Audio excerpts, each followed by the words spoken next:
जय राधा माधवा जय कुंज बिहारी जय राधा माधवा जय कुंज बिहारी जय गोपी जन वल्लभा गिरधारी जय गोपी जन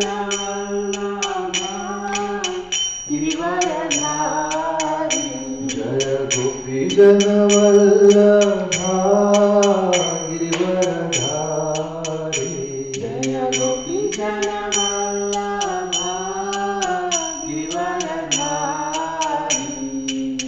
Yashodanandan व्रजनरञ्जन Yashodanandan व्रजनरञ्जन Yashodanandan व्रजनरञ्जन Yashodanandan व्रजनरञ्जन यमुनतीरावनचारी यमुनतीरावनचारी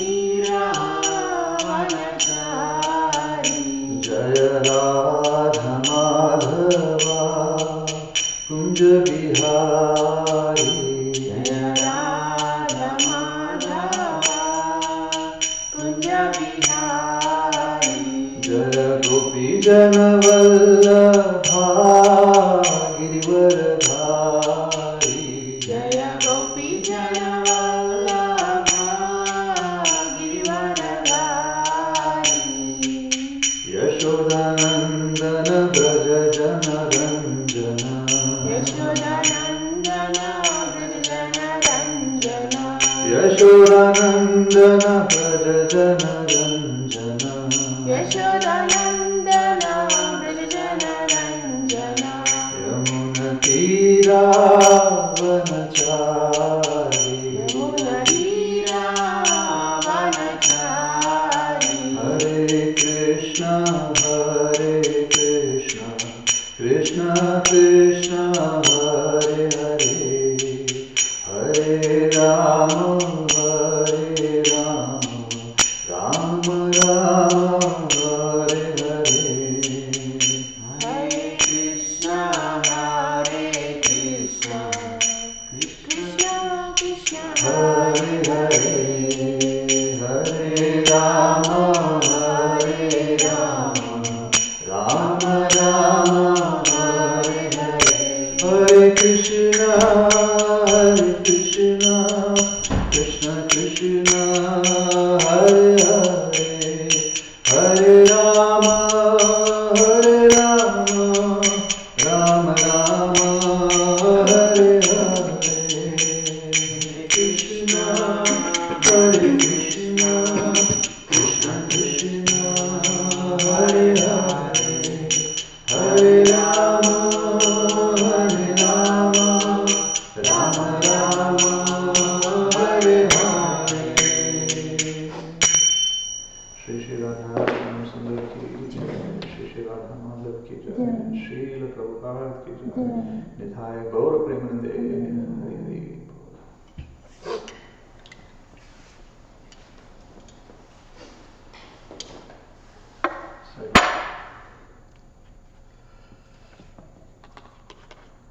So today we're doing Srimad Bhagavatam, Canto 1, Chapter 4, Text 28 and 29. Just checking.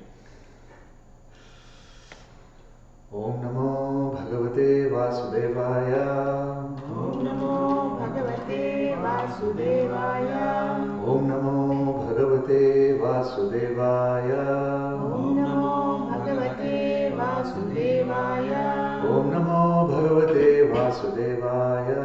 Om Namo Bhagavate Vasudevaya.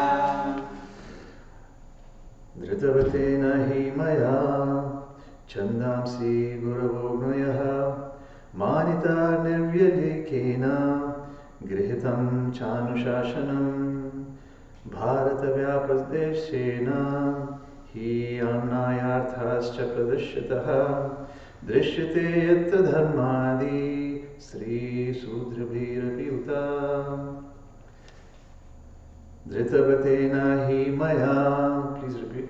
Dhritavatena hi maya. Chandamsi guravognaya. Chandamsi guravognaya. Manita nirvyalikena. Manita nirvyalikena. Grihatam chanushashanam. Grihitam chanushashanam. Bharata vyapadeshena. Bharata vyapadeshena. Iyamnayarthascha pradishyataha. Iyamnayarthascha pradashitaha. Drishyate yatra dharmadi. Drishyate yatra dharmadi. Stri sudrabhirapi yuta. Stri sudradibhir apyuta. Mataji. Dhritavatena hi maya. Dhritavatena hi maya. Chandamsi guravognaya. Chandamsi guravognaya. Manita nirvyalikena. Manita nirvyalikena. Grihitam chanushashanam. Grihitam chanushashanam. Bharata vyapadeshena. Bharata vyapadeshena. Iyamnayarthascha pradarshitaha. Iyamnayarthascha pradishyataha. Drishyate yatra dharmadi. Drishyate yatra dharmadi. Stri shudradibhir apyuta. Stri sudrabhirapi-yuta. Dhritavatena hi maya. Dhritavatena hi maya. Chandamsi guravognaya. Chandamsi guravognaya. Manita nirvalikena. Manita nirvyalikena.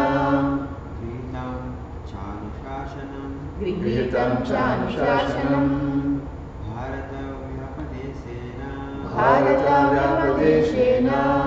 Iyamnayarthascha pradashita. Iyamnayarthascha pradashitaha. Drishyate yatra dharmadi. Drishyate yatra dharmadi. Stri shudradibhirapyuta. Stri shudradibhir apyuta. Dhritavatena hi maya. Dhritavatena hi maya. Chandamsi guravognaya. Chandamsi guravognaya. Manita nirvyalikena. Manita nirvyalikena. Grihitam chanushashanam. Grihitam chanushashanam. Bharata vyapadeshena. Bharata vyapadeshena. Iyamnayarthascha pradashita. Iyamnayarthascha pradashitaha. Drishyate yatra dharmadi. Drishyate yatra dharmadi. Stri sudrabhir apyuta. Stri sudrabhir apyuta. Would you like to read one?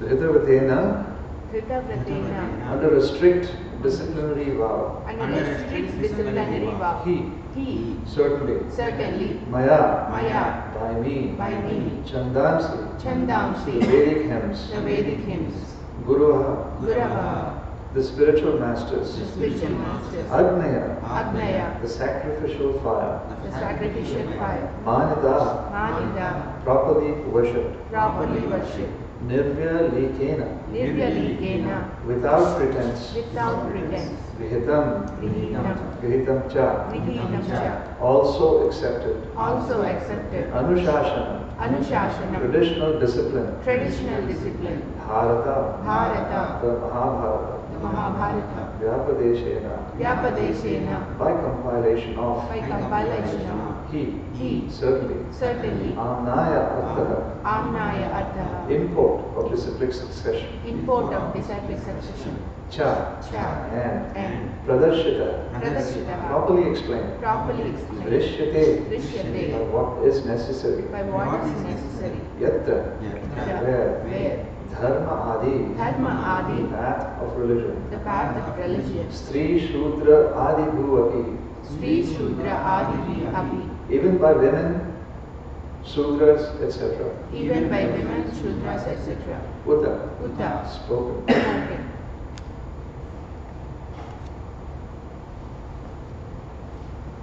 Translation. I have under strict disciplinary vows unpretentiously worshipped the Vedas, the spiritual master and the altar of sacrifice. I have also abided by the rulings and have shown the importance of disciplic succession through the explanation of the Mahabharata, by which even women, Sudras, and others, friends of the twice born, can see the path of religion.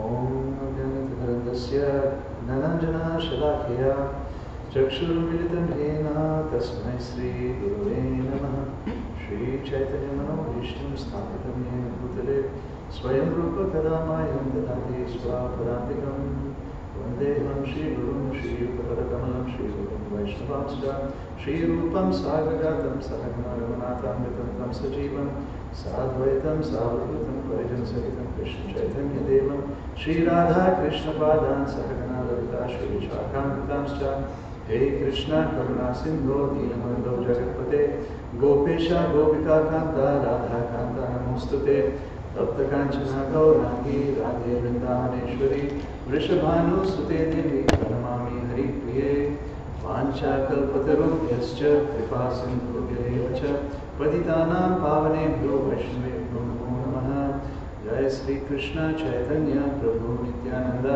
Shri Advaita Gadadhara Shivasari Gaura Hare Krishna Krishna Krishna Hare Hare Hare Rama Rama Rama Hare Hare. Purport by His Divine Grace, ISKCON Naperville, Swami Srila Prabhupada. Jai. No one can understand the import of the Vedas without having undergone a strict disciplinary vow and disciplic succession. The Vedas, spiritual masters, and sacrificial fire must be worshipped by the desiring candidate. All these intricacies of Vedic knowledge are systematically presented in the Mahabharata for the understanding of the women class, the laborer class, and the unqualified members of Brahmana, Kshatriya, or Vaishya families. In this age, the Mahabharata is more essential than the original Vedas.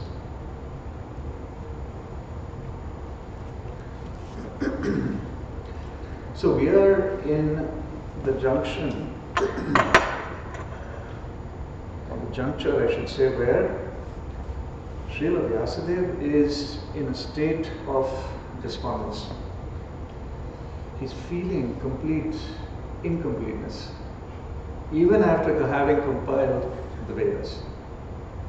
And not only the Vedas, but the Puranas and the Upanishads as well. So he started with compiling the Veda originally, right?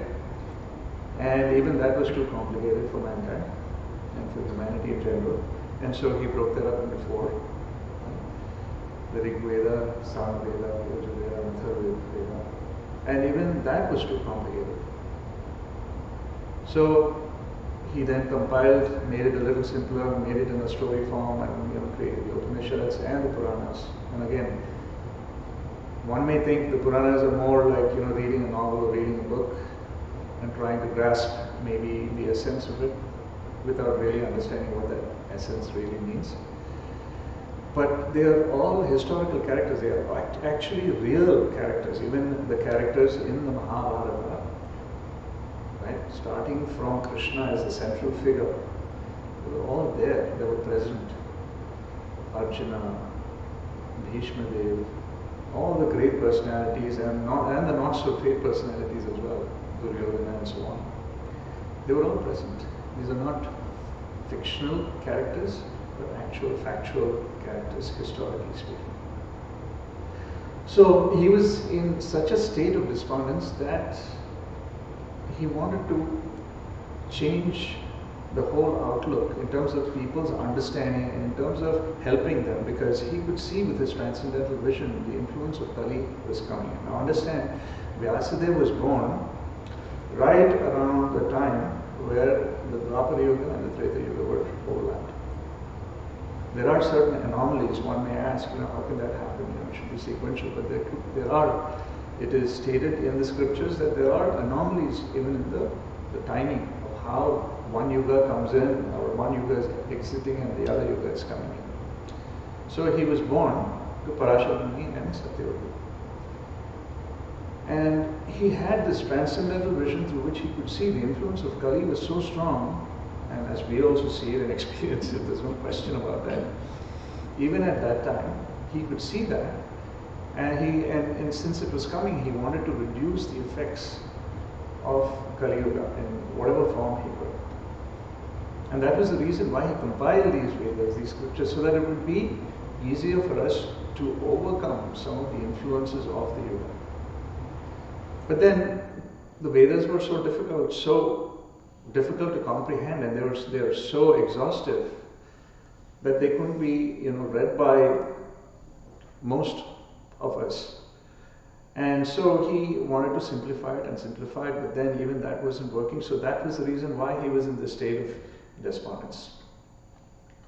And keep in mind, devotees are always concerned about the welfare of others, right? Even earlier, I think a few weeks ago in the Sunday class, or in the Bhagavatam class, Canto 1, same canto, same chapter, in text 12, it was said, Shivaya Lokasya Bhavaya Bhute, right? And Uttama Sloka Parayanam, yeah. What was it? Ye Uttama Sloka, no, Ye Uttama Sloka Parayana Jana. So, devotees are very, very concerned, they're foremost concerned, and they live for the welfare, for the development and the happiness of others. That is their focus. They are not thinking about themselves, they're not thinking about their self-interest. So there is not even a hint of selfishness or any self-interest.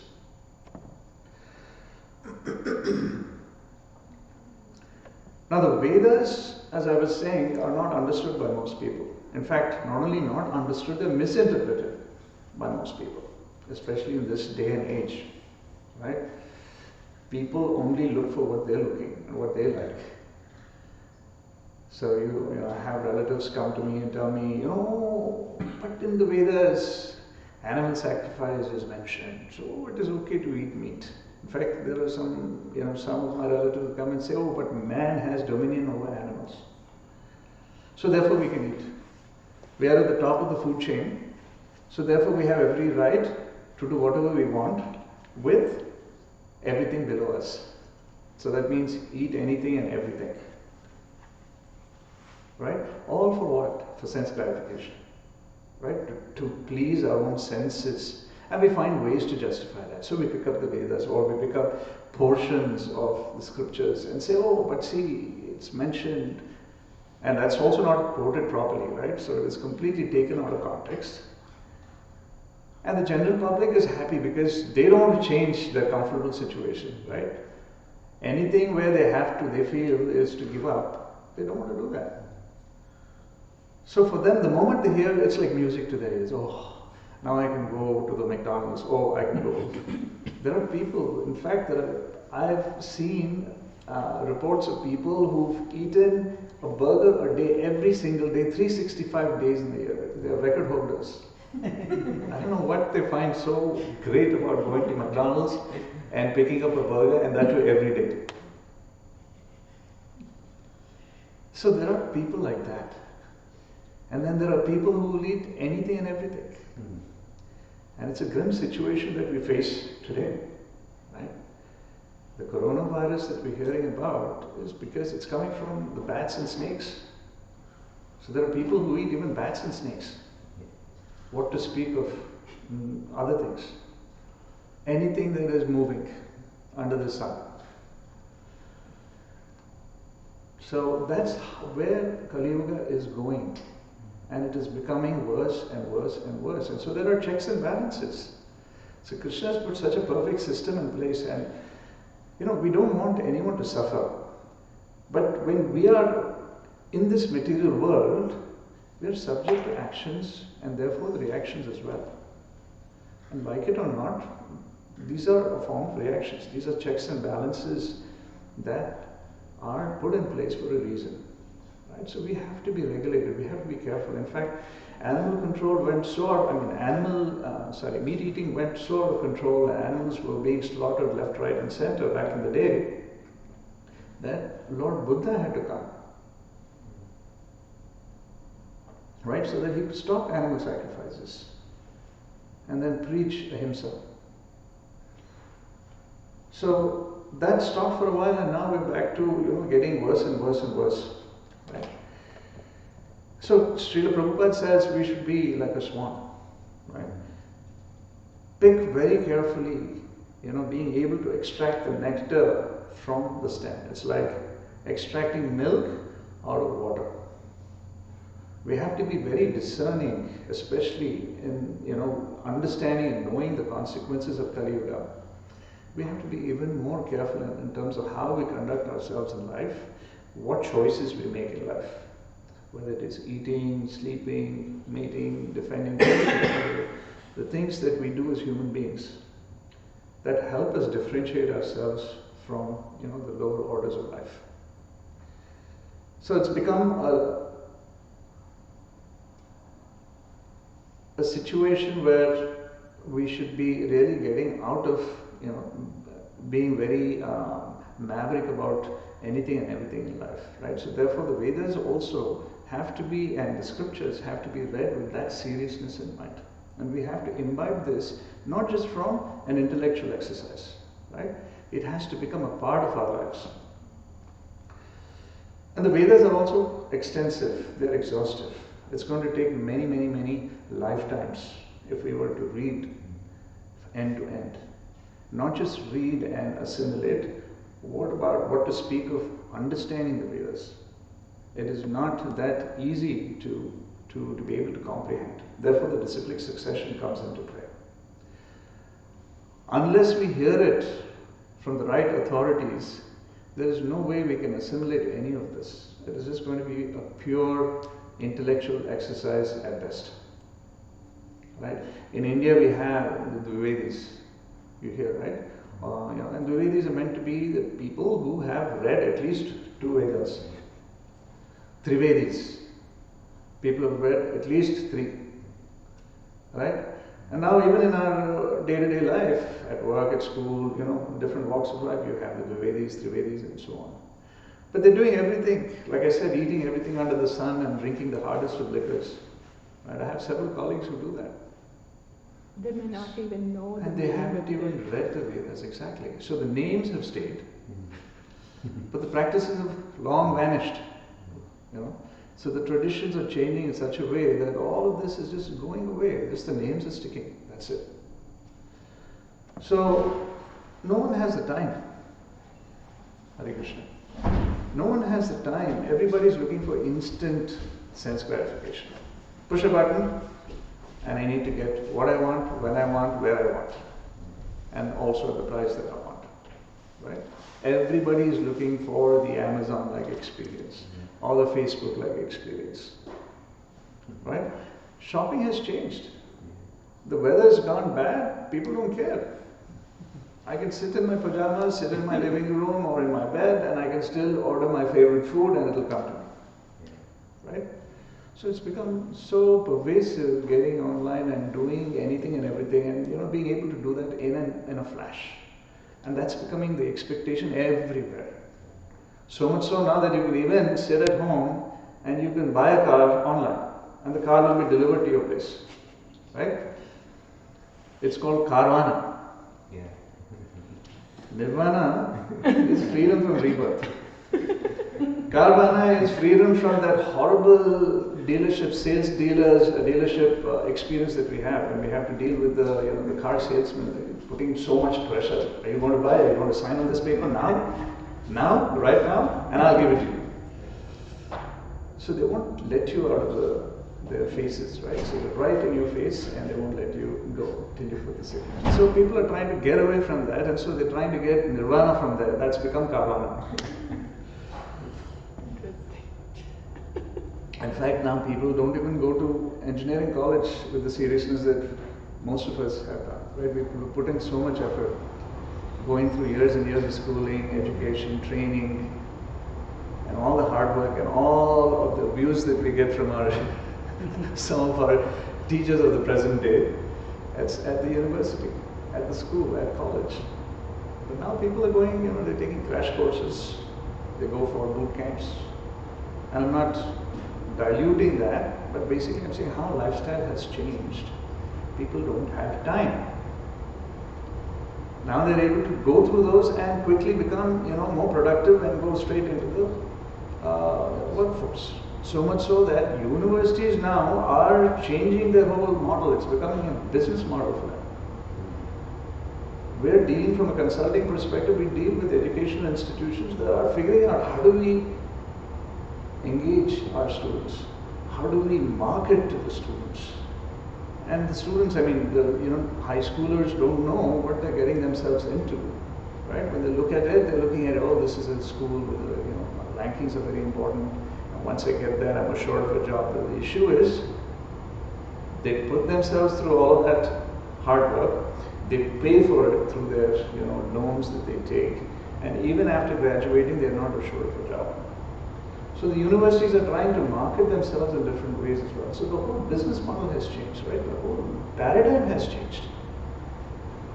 And so with all of this happening, it is becoming more and more complicated. So who has the time? So people are, taking the easy way out. And if I can get a crash course and I can finish this and become productive and even getting a job in, 10 weeks or 20 weeks or whatever it is, it's not years, then why don't I look at that option? Sorry, the Vedas are so extensive, there are no crash courses available in the Vedas. So, as a result, people are not spending time where they should be spending time. And I can speak for myself. Growing up, it was difficult for me to find time beyond everything that I was doing with all the extracurricular activities as well. In fact, my father would tell me, going to college for you is more of an extracurricular activity. I don't see you in class as much. You're always into music, into dramatics, into arts. I was doing all of those things and I didn't pay much attention. I don't know how I got through college, but I got through college. So, no one really understands the Vedas. And Krishna himself says that. Veda is Chesaver, Aham Eva Veda. Right? So he's saying very clearly in chapter 15 of the Bhagavad Gita, he says that, hey, I am the compiler of the Vedas. I am the knower of the Vedas. The Vedas are difficult to understand.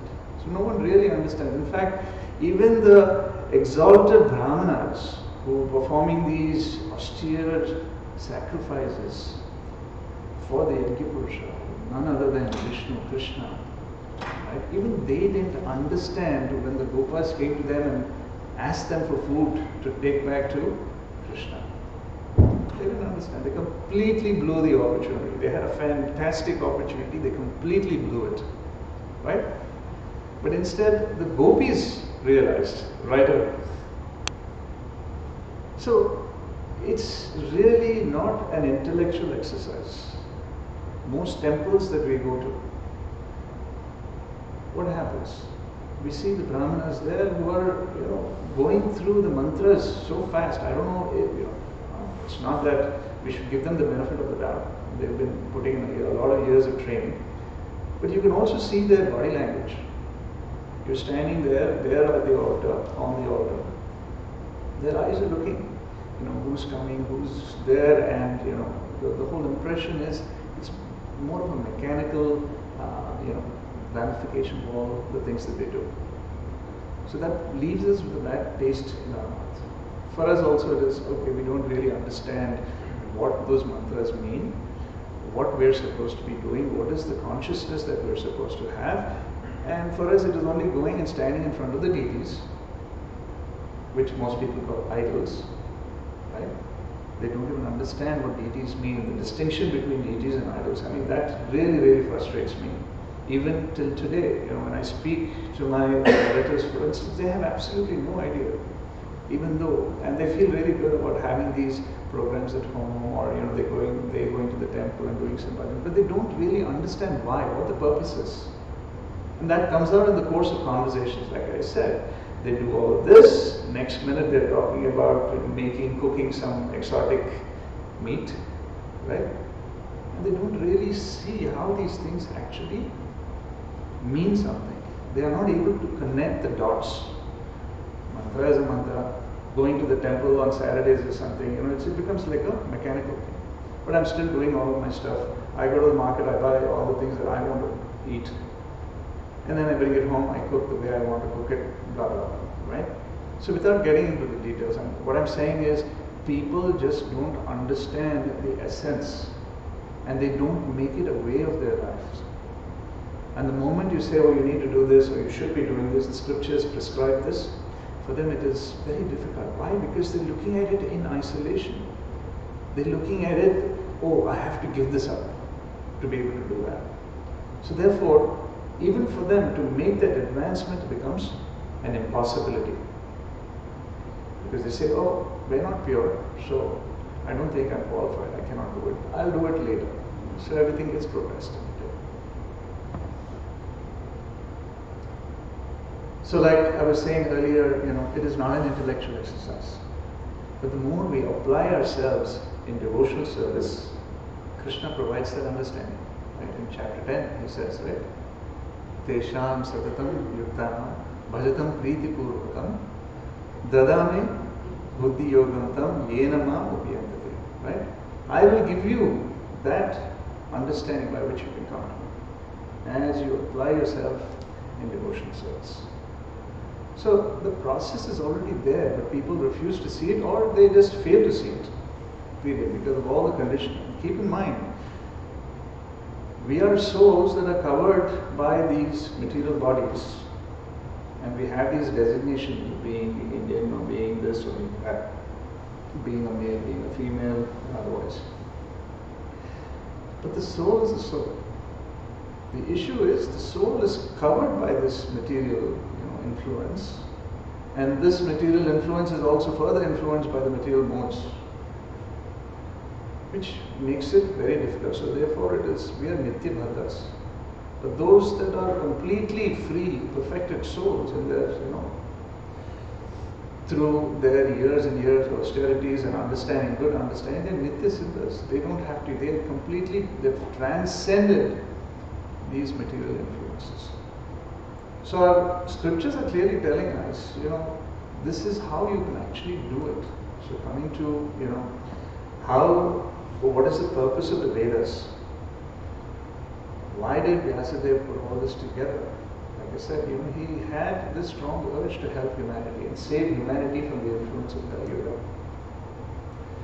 And again, in the Karmakanda also, if you notice, there are sections where you can still, people can still engage in fruitive activities, but through the association of devotees, they can move to Karma Yoga, and from Karma Yoga on to Bhakti Yoga, and really achieve perfection in life.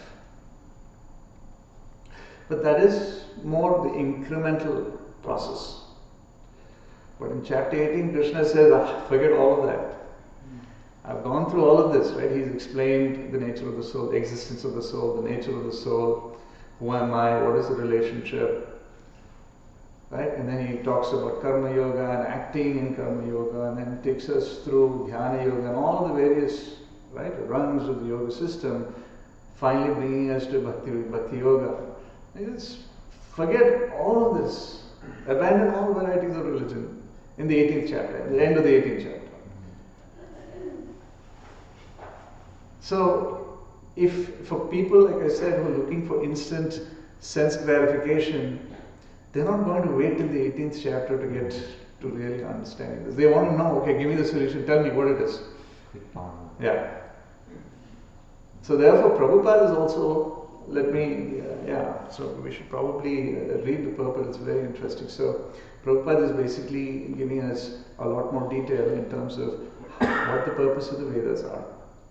And I'll read that to you. But I'm saying it is so very important for us to understand how much time and effort Prabhupada has put for people like us. It's out of his pure mercy that he's giving us a chance to understand these imports, right, through his purpose. So he's making it easy. So he's not waiting till the 18th chapter. In fact, Prabhupada in the first verse of the first chapter, Dharma Kshetra, Kurukshetra itself, is saying, okay, Krishna, just surrender to Krishna. Introduction. So for the person who has no patience, who is looking for that instant, answer, solution, it is already there. And so every verse, Prabhupada is talking about Krishna, Krishna, Krishna, Krishna, Krishna. And he is talking about surrender. So the purpose, and I'm going to read that out to you, bear with me. So in the Bhagavad Gita 2:45, right? Traigunya Vishaya Veda Nistraigunya Bhavarjana Nirdvandvo Nitya Sattvasto Niryoga Kshema Atmavan. Okay, so he says the Vedas, Krishna says the Vedas deal mainly with the subject of the three modes of material nature. O Arjuna, become transcendental to these three modes. Be free from all dualities and from all anxieties for gain and safety, and be established in the self. So in the purport, Srila Prabhupada says, all material activities involve actions and reactions in the three modes of material nature. They are meant for fruitive results which cause bondage in the material world. The Vedas deal mostly with fruitive activities to gradually elevate the general public from the field of sense gratification to a position on the transcendental plane. Arjuna, as a student and friend of Lord Krishna, is advised to raise himself to the transcendental position of Vedanta philosophy, where in the beginning there is Brahma Jignasa, or questions on the supreme transcendence.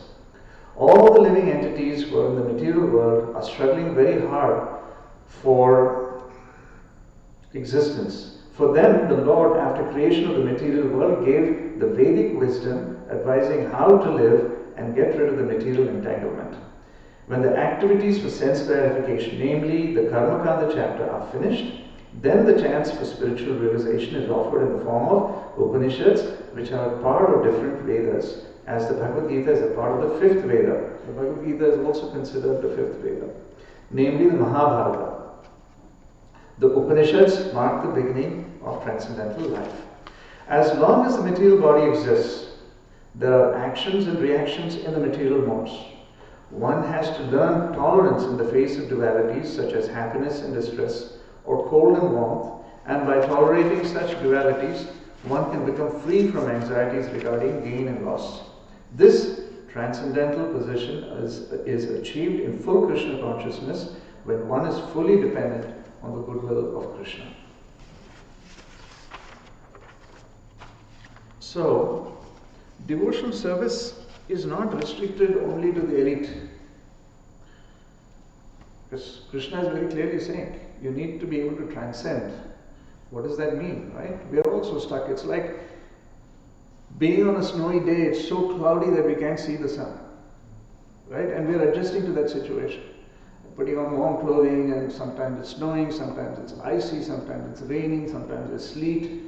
You're adjusting, even as you're driving, you're adjusting to all of these situations. We're not able to see the sun because the clouds are so thick and heavy, they're all around us.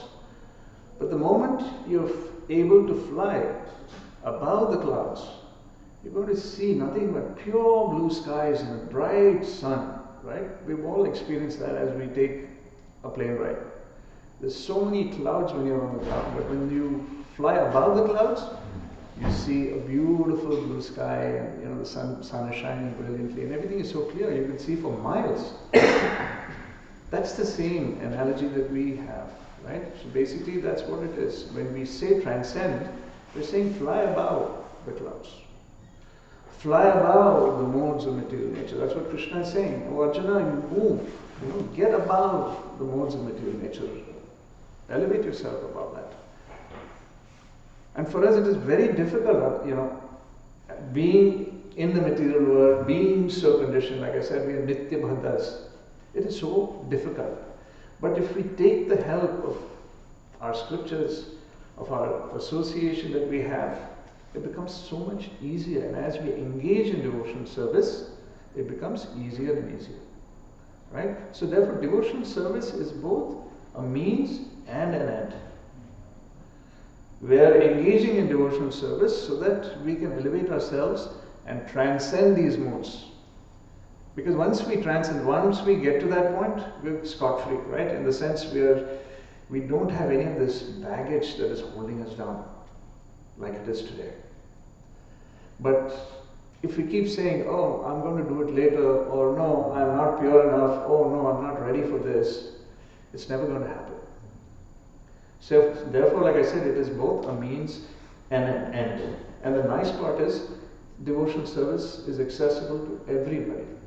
And that's what Vyasadeva was saying, that, you need to be practicing these principles of religion, most importantly devotional service, so that by which everybody, it doesn't matter who, what nationality, what ethnicity, what gender, none of that matters. All that matters is surrender to Krishna. Yat karoshi yad asnasi yad juhosi dadasi yad, right? Yat tapasyasi kaunteya tat kurushva madarpanam. So whatever we do, offer it. We could be in different walks of life. We could be doing different things throughout the day, right? Offer it as a service to Krishna. If you can get into that mindset, it's just the consciousness. And so Prabhupada is brilliant. I mean, sometimes I wonder why Krishna consciousness. It's brilliant. It's really not changing much of our activities. It is changing the consciousness around those activities. So it's so well thought. I mean, he was perfect in every possible way, right? His purports are perfect, his thinking, the way he organized this movement, getting everybody together. Look at it. Look how it thrives. When you see, the Vrindavan Mellows or Radhadesh Mellows, for instance, when I see them crammed, so many hundreds of people crammed in that small space for hours together. I mean, our joints would completely die in pain. But they're all in so much bliss. I mean, you see that, you can see this is truly, truly, truly coming from the heart, from the inside. It is not something superficial. I mean, that is very obvious. There's no question about it. And you see, it doesn't depend who they are, where they've come from, how young they are or how old they are. They're all in the same transcendental plane. And they're all flying together. So it makes us feel like, hey, we want to get on that plane as quickly as possible, right? But Krishna is making it easier for us. He's saying, hey, you don't have to wait for that to happen. If you can't afford to go there, you don't have the time to go there, you don't have the health to go there, you don't have the visa to go there, it doesn't matter. Wherever you are, do it as a service. Whatever you're doing, do it as a service. And that in itself will help us transcendent. So one last thing, he also talks about why the Mahabharata is more important, in this, more important than the Vedas. And so the answer that is given is that all the inputs of the Vedas are already there in the Mahabharata. Like I said, even the Mahabharata is based on actual events, factual personalities. But through their interactions, and as I said, Krishna is the central figure throughout the Mahabharata. And everything that he did and everything that happened was orchestrated through his will. And though it may look like, in instances where there were, contradictions of, was that ethical, not ethical, but when you start connecting all the dots, it becomes perfectly clear. It's for people who read only that portion and they think, oh, but why did that happen? They don't have the whole picture, right? And they tend to, with their analytical minds, totally misinterpret what Krishna was trying to do, why he did that or why he did this. There are more questions and doubts than clarity. But when they hear it in completeness from a bona fide authority, like given to us through Srila Prabhupada, it becomes very simple, very clean, very clear, right? And then it helps us. And so therefore the Mahabharata is exemplifying what we could possibly learn by reading the entire Vedas. And that's why it is said that Srila Vyasadeva, and in the next chapter we will be covering that, Narada Muni, his spiritual master, he makes his appearance right at the right time, which Narada Muni does, right? You see, very strategically Narada Muni comes in at the right time, the right place. I mean, he can travel across the universe of universes. But then he is there in the right spot to do the right thing in service to God. So he is there to actually engage and tell Vyasadeva, don't feel so despondent. Maybe you should look at this. And look at this is basically, can you bring in the personal connection by bringing in all these historical events that you've written in the Upanishads and even in the Puranas. So it is said that the Bhagavatam was also compiled at that point in time, but it didn't have that personal connection. And Narada Muni was able to exercise that and influence and let Vyasadeva know, hey, this is what is missing. And Vyasadeva was then able to recompile the Bhagavatam. And that's why the Bhagavatam is considered, Srimad Bhagavatam is considered the Amala Purana. Because it is bringing in all the various inputs from across all of the various, from Veda, from all the scriptures across. So nicely, in such a way that we can relate to it. And the Mahabharata is a part of that as well. So therefore, the Mahabharata in this verse is being said as more important than the Vedas because it is a very practical example for us to be able to relate in terms of the relationships, in terms of the instances, in terms of the incidents and the events that took place. So in conclusion, we should be engaging, all of us should be engaging in devotional service. That's the only way we can get out of this mess. Thank you very much. I can take maybe a couple of questions and I will attempt and answer. We have a couple of minutes left. Thank you, Prabhu, for such a nice comparison from Vedas to coming to the simplest aspect of the Jesus. So one question I have, Prabhu. In Bhagavad Gita, in the spirit of Krishna finally concludes that Sarva Dharma Parisyoga.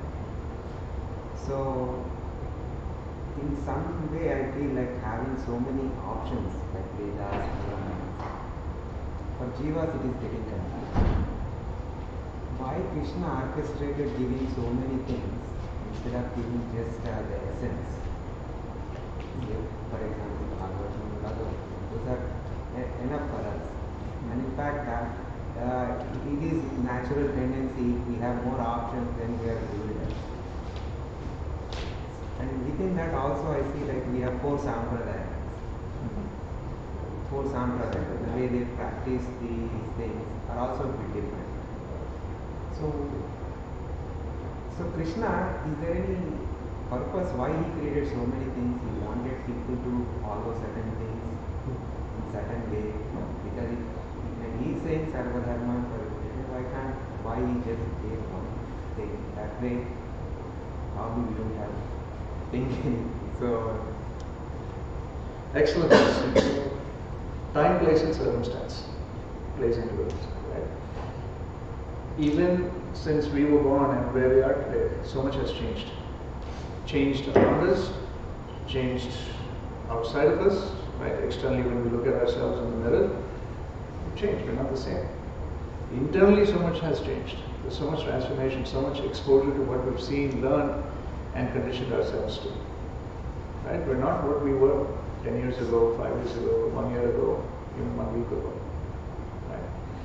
Krishna, in His mercy, has given us those options. He's so merciful that He's saying, I know you're not going to wear the same shirt every day.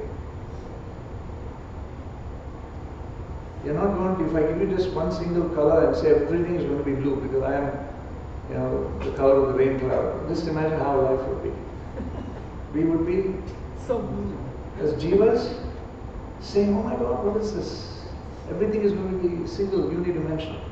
Right? And if there is only one way to do it, so many of us, we all have our own psychophysical nature. We have our own preferences. That's what marketing even today is all about. Right? We're moving away from TV ads and newspapers because it goes to a mass blast of everything that a company or a provider wants to talk about themselves, a brand wants to sell. But now they're getting into segments of one. Same thing. Krishna is giving us the options. We're only learning from what Krishna has done. You think we would have invented the plane? The plane looks so much like a bird, right? In many ways. So does a ship, so does a submarine. Look at it, we're learning from what Krishna has created. It's all Krishna's creation. We're only taking that and putting some mechanics behind it and we're saying, oh, it's my invention, I get a patent for it.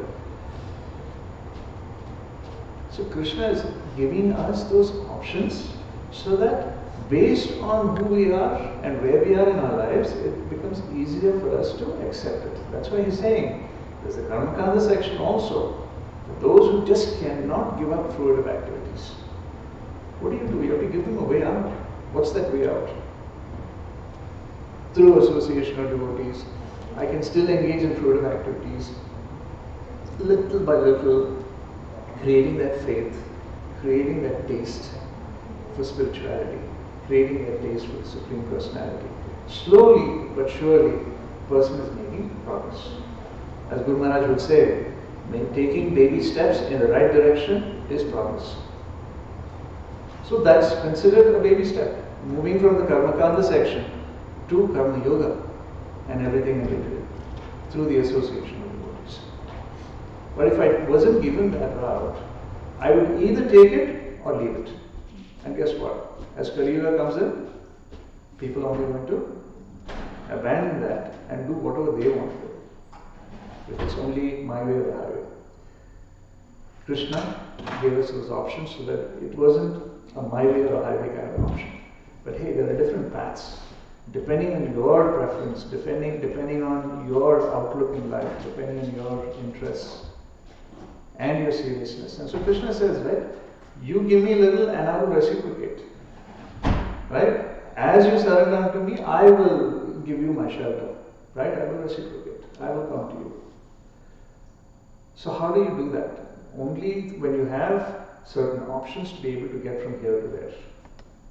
Otherwise we would have only one road from our house to our workplace. That's it. No other way to get to work.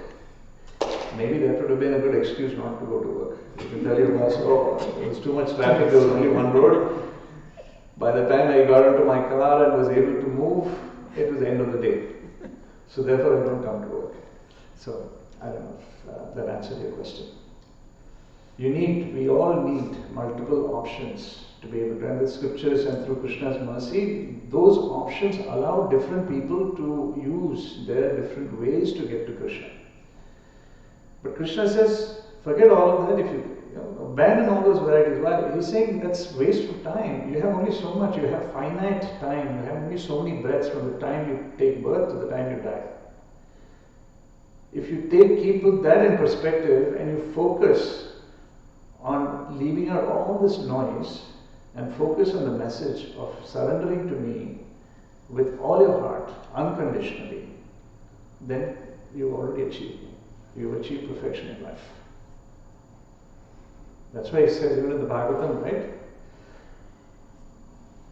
Savai Pumsa Paro Dharma Yado Bhaktir Adhokshite. Right? Ahai Tuki Apratihata Yayatma Suprasiddhiti. So it gives the soul not just satisfaction, but suprasiddhiti, complete satisfaction. Right? Then there is no question of looking left, right, or any other place. If you're on that path and you're completely surrendered to Krishna, your soul is completely perfected. It's completely satisfied. It doesn't require anything else. But what is that? That is the ultimate dharma. That is the dharma which is completely unprecedented, unconditional, uninterrupted, free-flowing, which is just dedicated to Krishna. But how many of us can actually get into that situation, considering all the various things, the noise around us and the modes that are constantly acting on us? Does that make sense? It's a long, winded answer. It does. I mean, I totally understand. But let's say, as a parent, for our children, we give options that are conducive for them. Because, example I can take, couple of years back, I got phone for my son. Then I have seen the way trend is going up. Then for a year or 2 years, I stopped it. Now later, because of the surroundings at the school, he is so compelled that he need to have that. And for some reason, out of that I gave that. But in the beginning he said he will, generally I'm saying in any case, oh no, I will use it. But there is a lot of distraction. At that age, it is very deep. You can't even tell them. I mean, even you tell it just bounces. So my point is, if that option is not there, rather they are very safe. But to your point, yes, variety is needed. But that individual doesn't have that capacity to choose the right one. Obviously, is going to exercise that option, because as a preacher, when we go out, they say this and that, why other temples are offering, why you only think you are the right. Because that intelligence to get that way, I'm glad that I'm in association of the Srila Prabhupada movement. If not, life would have been very chaos. Correct. So as a preacher, how do we convince the people? Well, Krishna only gave me this option, I am exercising. Why you are forcing me to adopt your option? Yeah. So how do we, that kind of... It's kind of related to one of the questions that I had for Guru Maharaj, and his response to me was, have faith in Krishna. We are not the doers. We think we are the doers. We are not. So you have, I should say, your child is very fortunate that he is born into a family that is Krishna conscious. So you can guide him, you can give him, explain, and he may or may not comprehend everything, but at least, you can explain the consequences of doing that and what life would be if he were not to indulge in that. So you're giving both sides of it. So the child may or may not understand now, but it is being recorded, and in time, Krishna is reciprocating, right? Krishna is looking after you, he is looking after your child as well. We're thinking he is my child, she is my daughter, but for Krishna, we are all his children. So he is definitely reciprocating. It's not like he doesn't have a hand in this and saying, oh, I've given you the knowledge, now go do it. No. Even for us, your son can come and say, Dad, why are you having a phone? Yeah. How much time do you spend on Facebook on your phone instead of doing what you're supposed to be doing? He can ask you that. I don't think we'll have a good answer. So Guru Maharaj would say, take the mic away, but he doesn't have a mic. So I can't even say that. Any other questions, Prabhu? Prabhu, I was just Yes. thinking about this. Thank you so much. It's very beautiful how you are covering. Apparently, we just got this email this morning. I thought it's in relation to we're talking about how people are, just not get it. Just I'll read the main essence. So this is a model come actress looking at woman, book distribution story. So devotee is saying. So Who? I'm sorry, I missed the first part. What this looking is at a story women? of a book distributor. Okay. So this woman is a model come actress looking like, and she walks in with her 11-year-old son. So looks like they had taken signs of self-realization earlier, but didn't give any donation because they were not at all favorable. But looks like the boy read it and he really liked it, so they were warm and gave the donation. And the devotee is encouraging, take more books. So this is the thing. Okay. So I encouraged him to take a few more books. He picked out 3 titles to take home, but his mother said that her boy could take only 1 book. I encouraged him to take the Gita. The mother asked me why. I said it's the main book and it's thousands of years old and a spiritual science. She got irritated and said, why does everyone always talks about ancient, authentic, old stuff? What's wrong with the latest? Why not forget about all that ancient stuff and just live in the now and go with the flow? While I was thinking how to respond, the boy interjects, Mom, that's what the animals do, live in the now. Humans are supposed to have wisdom and guidance. He shocked both me and his mother. We both laughed hard. The mother goes, baby, did you just call me an animal? The boy bluntly replied, sorry Mom, that's what these books say. So how we are so much into just that instant gratification thing. You can't really understand. But how these books are so powerful, as you're sharing, how we have to understand the essence just through this 11-year-old boy. Just randomly picked this book and read. It's just so amazing. Mind blowing. Children look at things from a completely different lens. It's like as we're getting older, we're getting taller up to a certain point. For women, it is till the age of 20.